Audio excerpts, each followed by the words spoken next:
Un malaise est un terme large qui peut être défini comme la sensation d'un dysfonctionnement de l'organisme. Une sensation de malaise peut conduire à une perte de tonus musculaire ou à une perte de connaissance. Qu'est-ce qu'un malaise? Un malaise est défini comme un état d'inconfort prononcé, une sensation de dysfonctionnement de l'organisme ou une sensation de mal-être importante.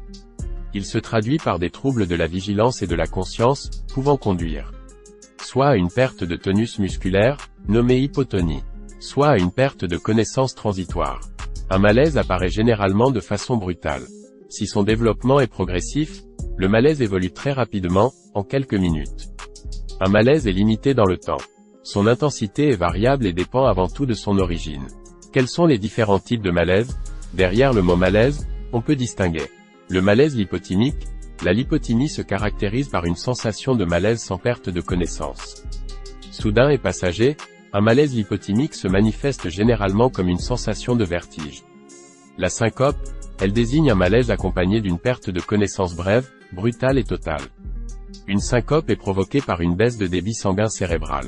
Le malaise vagal ou syncope vasovagale, cette forme de syncope constitue l'une des pertes de connaissance de courte durée les plus fréquentes.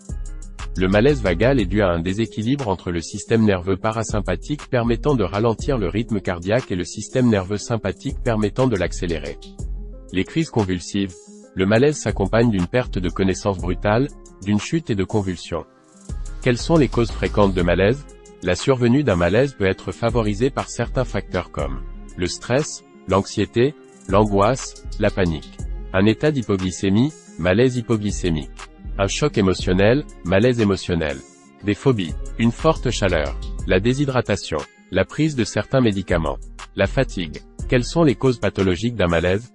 Un malaise peut être dû au développement d'une maladie d'origine cardiovasculaire, notamment lors d'un accident vasculaire cérébral, malaise cardiaque.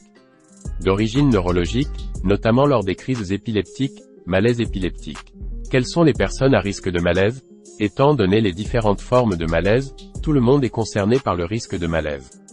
Néanmoins, certaines personnes sont plus à risque, telles que les personnes âgées, les femmes enceintes, les personnes hypertendues, les personnes épileptiques. Quel est le risque de complications après un malaise?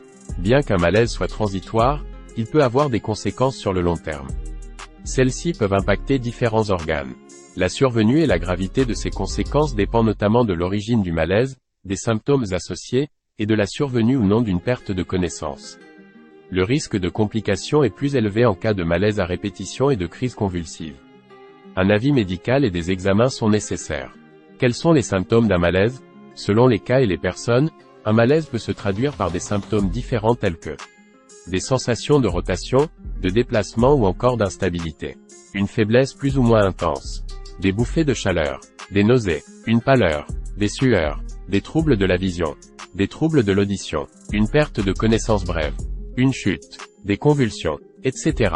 Que faire en cas de malaise? Lors d'un malaise sans perte de connaissance, il convient de s'asseoir ou de s'allonger le temps que la sensation de malaise se dissipe. Dans la majorité des cas, un malaise vagal est sans gravité, à l'exception de la chute qui peut présenter un risque. Il convient également de traiter l'origine de ce malaise pour limiter la récidive de ce malaise. Un apport rapide en glucose est par exemple recommandé en cas de malaise hypoglycémique. Un malaise peut nécessiter une consultation médicale en urgence. C'est notamment le cas lorsque le malaise s'accompagne d'une perte de connaissance, de convulsions, d'autres symptômes douloureux et inconfortables tels qu'une douleur à la poitrine, des difficultés à respirer, une pâleur ou encore des sueurs. La survenue de certains malaises peut être évitée grâce à certaines mesures préventives. Adopter une alimentation saine et équilibrée. Maintenir une hygiène de vie saine. Pratiquer une activité physique régulière. Limiter les facteurs stressants.